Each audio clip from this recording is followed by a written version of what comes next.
सुप्रभात बच्चों, आज मैं आपकी पाठ्य पुस्तक व्याकरण की पाठ संज्ञा पढ़ाने जा रही हूँ। उसको मैं पढ़ाऊँगी और आप सभी को अच्छे से समझाऊँगी भी। आशा है आप सभी समझेंगे उसे। तो आपका विषय का नाम, पाठ का नाम है संज्ञा, जिसे अंग्रेजी में नाउन कहते हैं। ठीक है, अंग्रेजी में क्या कहते हैं? नाउन कहते हैं। तो ये आपको सिर्फ जानने के लिए नाउन लिखा जाता है, ताकि आप विषय को सही से समझ पाए कि आखिर में संज्ञा क्या है।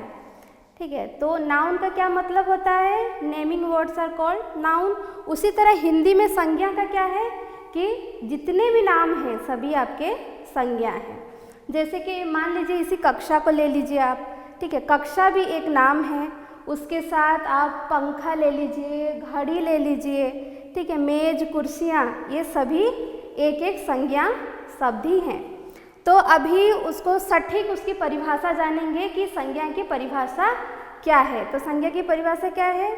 किसी भी वस्तु, व्यक्ति, स्थान, भाव आदि के नाम को क्या कहते हैं? संज्ञा कहते हैं। तो आइए आप सभी लिख लीजिए कि संज्ञा किसे कहते हैं। ठीक है, उसकी परिभाषा लिखिए।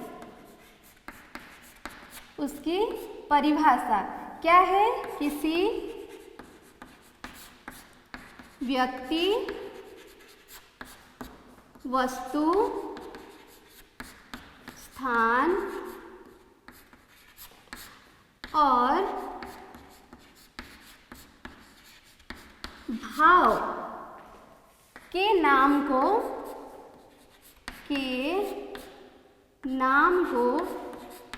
संज्ञा कहते हैं।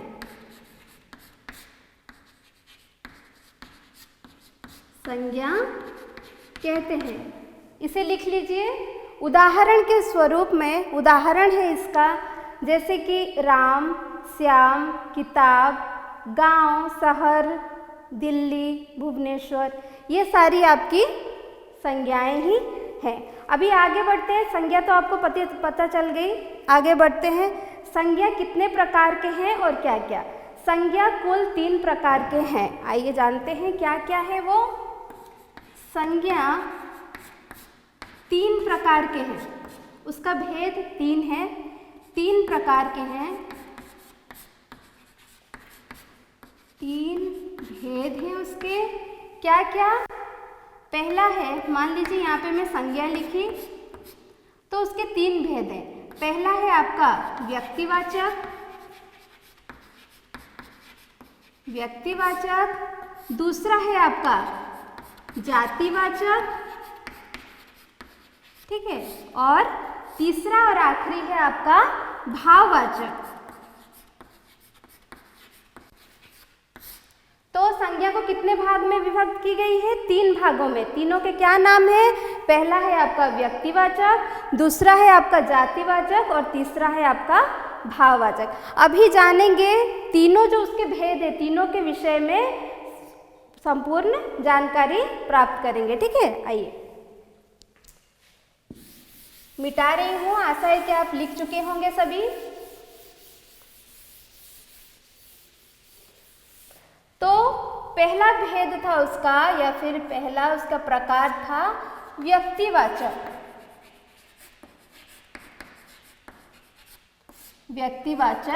संज्ञा। अभी जानेंगे व्यक्तिवाचक संज्ञा किसे कहते हैं।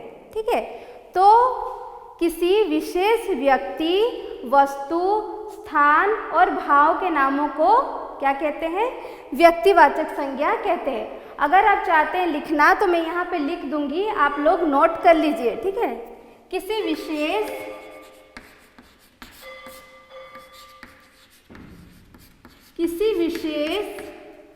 व्यक्ति, वस्तु, स्थान आदि के नाम को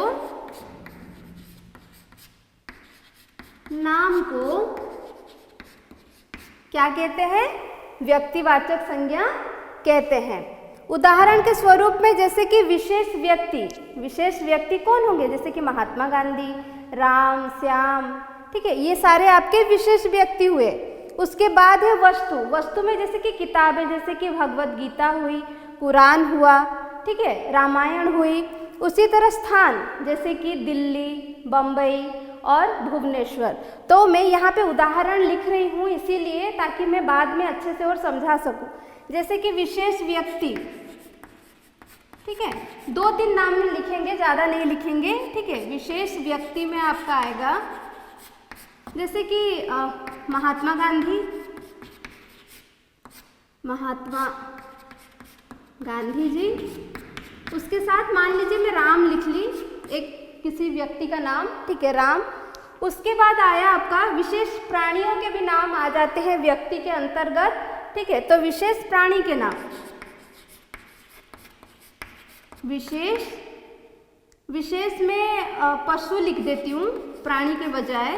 पशु कौन कौन होंगे, जैसे कि चेतक, चेतक एक घोड़े का नाम है, चेतक, ऐरावत हाथी को कहते हैं, ठीक है। 2-2 उदाहरण लिख रही हूँ, ज़्यादा नहीं लिख रही हूँ। उसके साथ आएगा विशेष वस्तु। वस्तु में मैं विशेष किताबों को ले रही हूँ, ठीक है, विशेष पुस्तकों का ले रही हूँ, ठीक है, पुस्तक, जैसे कि गीता, कुरान, ठीक है, रामायण की किताब। देखा, इस तरह का हम अलग अलग, इस तरह का मैं अलग अलग इसीलिए की ताकि आपको अच्छे से समझ में आए कि विशेष व्यक्ति कौन कौन जाता है उसके अंतर्गत, ठीक है, विशेष पशु में कौन जाता है और विशेष पुस्तक में कौन जाता है, ठीक है। अभी हम आगे बढ़ते हैं। दूसरा क्या है, दूसरे उसके जो भाग है उसको दूसरे का नाम क्या है जी, जातिवाचक। दूसरा है आपका जातिवाचक संज्ञा।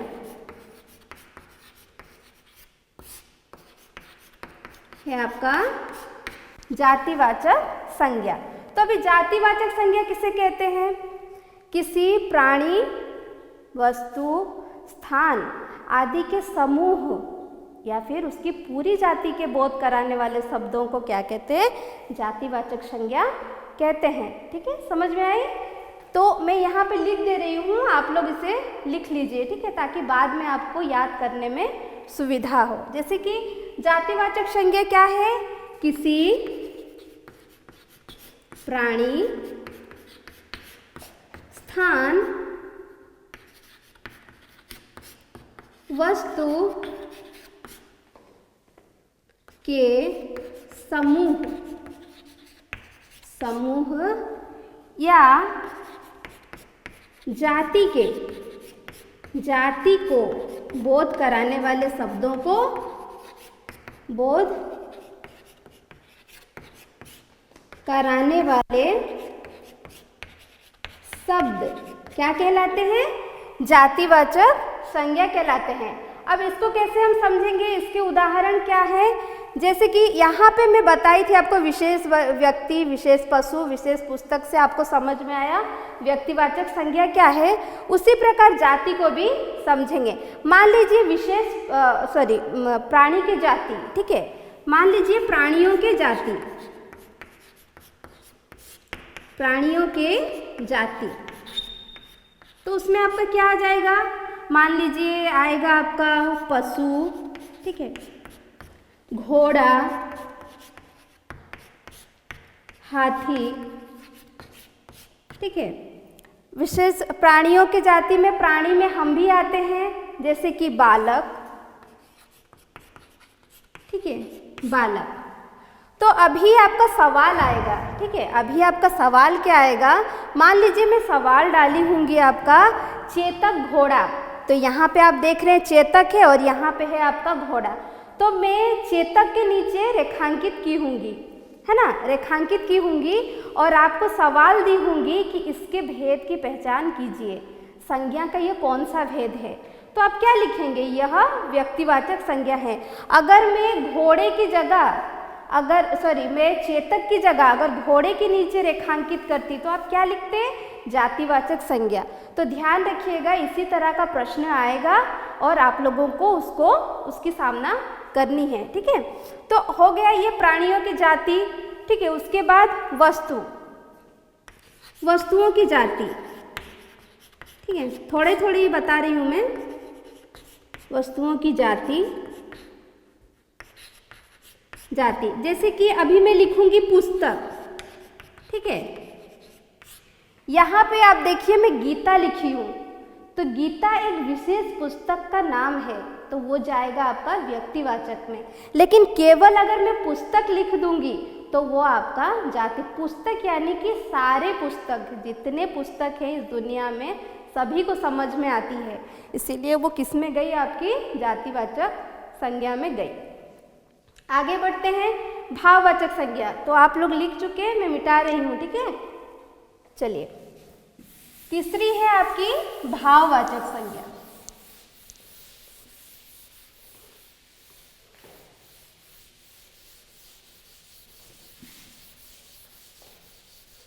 तीसरी है भाववाचक संज्ञा। अभी भाववाचक संज्ञा क्या है वो जानेंगे।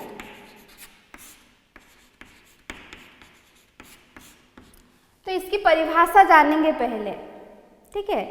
किसी भाव, स्वभाव या गुण के नामों को जो व्यक्त करता है उसे हम भाववाचक संज्ञा कहते हैं। तो आइए उसकी परिभाषा लिख लेते हैं। किसी भाव, स्वभाव और गुण के नामों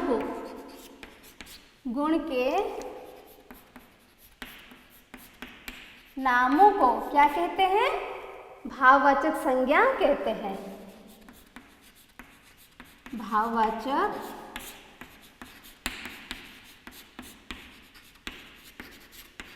संज्ञा कहते हैं।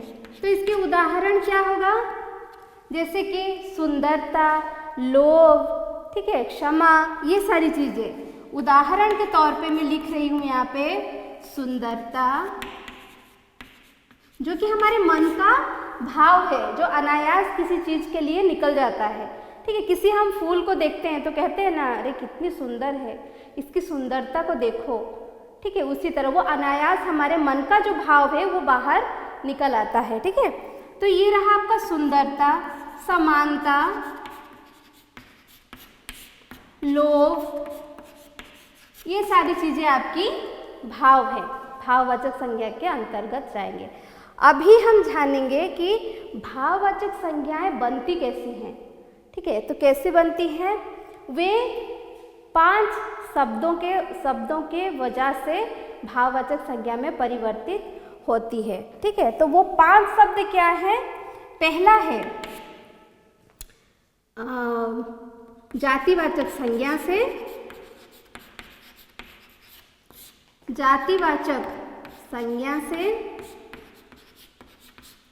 आपका दूसरा है सर्वनाम से। भाववाचक संज्ञा किस शब्दों से बनती है, किन शब्दों से बनती है, तो पहला है जातिवाचक संज्ञा से, दूसरा है सर्वनाम शब्दों से, सिर्फ सर्वनाम से लिखना भी चलता है, ठीक है, सर्वनाम से। तीसरा है आपका विशेषण से, चौथा है आपका क्रिया से, चौथा है क्रिया, और पांचवा है अव्यय से। तो पहले इनके विषय में जान लेते हैं। अगर आपको कोई दिक्कत हो रही होगी कि ये सारे शब्दों का मतलब तो हमें पता नहीं है सही से, तो पहले हम इन शब्दों के विषय में, ये जो एक एक शब्द यहाँ पे है, पहला है जातिवाचक में समझा ली कि कोई भी शब्द जो पूरी जाति को समझ में आता होगा उसको कहते हैं जातिवाचक। अभी सर्वनाम क्या है, संज्ञा पढ़ रहे हैं, संज्ञा की जगह पे जो शब्द प्रयुक्त होती हैं उनको सर्वनाम कहते हैं। जैसे कि मैं, हम, तुम, तुम्हारा, ये सारे शब्द आपके सर्वनाम में आते हैं। उसके बाद है आपका तीसरे नंबर पे विशेषण, ठीक है, जो विशेष्य की विशेषता बताता है, यानी जो संज्ञा या सर्वनाम की विशेषता बताता है उसे हम कहते हैं विशेषण। उसके बाद आया क्रिया, काम होता है, जो हम काम करते हैं उसको ही क्रिया कही जाती है, काम वाले शब्द। जैसे कि संज्ञा नाम वाले शब्द, उसी तरह क्रिया काम वाले शब्द। ठीक है, आगे बढ़ते हैं। अव्यय। अव्यय का अर्थ ही होता है जो व्यय ना हो। जब भी हम उसे वाक्य या अलग से भी लिखते हैं तो वह कभी बदलता नहीं है। जैसे कि लिंग, वचन, कारक, ये सारी चीज़ें बदलती रहती हैं उस वाक्य के अनुसार, लेकिन अव्यय कभी नहीं बदलता, वो वैसे ही रहता है। तो इन सभी का उदाहरण सहित समझेंगे। सबसे पहला है आपका जातिवाचक संज्ञा। तो जातिवाचक संज्ञा से भाववाचक में, जातिवाचक से भाववाचक, एक एक शब्द का उदाहरण दूंगी, आप ध्यान से समझिएगा। ठीक है, भाववाचक, भाववाचक में बदलता है। जातिवाचक का एक शब्द जैसे कि जवान, क्या ली में जवान। जवान का अर्थ आपको समझ में आता है। ठीक है, जो देश के लिए जो अपनी जान जोखिम में डालकर जो देश की सेवा करते हैं उनको भी जवान कहते हैं। ठीक है, तो जवान, जवान का क्या होगा, जवानी। जब वो भाववाचक में बदलेगा तो उसे हम कहेंगे जवानी। आगे बढ़ते हैं। अभी दूसरे नंबर पे कौन है, सर्वनाम से। तो यहाँ पे मैं लिख रही हूँ सर्वनाम, सर्वनाम से फिर भाववाचक, भाववाचक। आप इन्हें चाहे तो लिख सकते हैं या फिर आपकी किताब में मौजूद है सारी चीज़ें। ठीक है, बस आप समझिए देखकर। सर्वनाम से, सर्वनाम जैसे मैं लिखी अपना, अपना एक सर्वनाम है। अपना से क्या होगा, अपनापन। ठीक है, अपना से भाववाचक अगर होगा तो वो हो जाएगा अपनापन। ठीक है, आगे बढ़ते हैं। विशेषण, तीसरे में है विशेषण। तीसरा है आपका विशेषण। तो विशेषण में, विशेषण से फिर से भाववाचक में बदलेंगे। तो विशेषण का एक शब्द बताइए, जैसे कि अभी बताई थी मैं सुंदर। ठीक है, तो सुंदर, सुंदर, सुंदर से क्या होगी, सुंदरता। उसकी भाववाचक संज्ञा होगी सुंदरता। बेटा मैं यहाँ मिटा रही हूँ इसे, इन 2-3 मिटा के यहीं पे आपको लिख रही हूँ। ठीक है, चौथा है आपका क्रिया से और पांचवा है आपका अव्यय से। तो इसे मिटा के यहीं पे आपका उदाहरण मैं लिख रही हूँ। आप बस देख के समझिए मैं कैसे लिख रही हूँ, मतलब उसके उदाहरण कैसे दे रही हूँ उसको समझिए। ठीक है, तो अभी आया 1, 2, 3, तीसरा तो खत्म हुआ। चौथा है आपका क्रिया से। ठीक है, क्रिया से क्या बनाएंगे, भाववाचक। सबका एक एक उदाहरण दे रही हूँ, बाकी आपकी किताब में ढेर सारे उदाहरण हैं, उसे आप अच्छे से पढ़िए, समझिए और उसे याद कीजिए। ठीक है, चलिए क्रिया से। क्रिया जैसे कि मैं लिखी अभी खेलना। ठीक है, खेलना है आपका क्रिया, तो वो भाववाचक में बदल जाएगी खेल में, खेल हो जाएगी भाववाचक संज्ञा। आगे बढ़ते हैं, आखिरी क्या है, अव्यय से। क्या है, अव्यय से। तो अव्यय से भाववाचक में बदलेगी। अव्यय से भाववाचक में बदलेगी। अव्यय यानी कि जो व्यय नहीं होता, जैसे कि वाह वाह। ठीक है, हम जैसे कि कोई सुंदर कोई चीज़ देखते हैं, अरे वाह कहते हैं ना, अरे वाह वाह क्या गजल गाया। ठीक है, इस तरह का कहते हैं ना। तो ठीक है, तो यहाँ पे उदाहरण के तौर पे मैं ले रही हूँ वाह वाह। ठीक है, जो कि भाववाचक में बदल के क्या बन जाता है, वाहवाही। क्या बन जाता है, वाहवाही में बदल जाता है। ठीक है, तो ये रहा आपका संज्ञा का सभी जितने भी उसके भेद हैं सबको मैं अच्छे से समझाई आपको। आशा है आप लोगों को सब समझ में आई होगी। ठीक है, आप क्या करेंगे, इस विषय को अच्छे से जाकर पढ़ेंगे एक बार, उसके जितने भी भेद हैं सबको आप याद करेंगे। ठीक है, अगली कक्षा में मैं क्या करूँगी, इससे जुड़ी कुछ 2-4 प्रश्न आपको दूंगी करने के लिए भी, उसके साथ आपको पूछने के लिए भी पूछूंगी भी। ठीक है, तो अच्छे से पढ़िए, याद कीजिए। अगली कक्षा में हो सके तो हम इसके अभ्यास को करेंगे। ठीक है, आप सभी का दिन शुभ हो। धन्यवाद।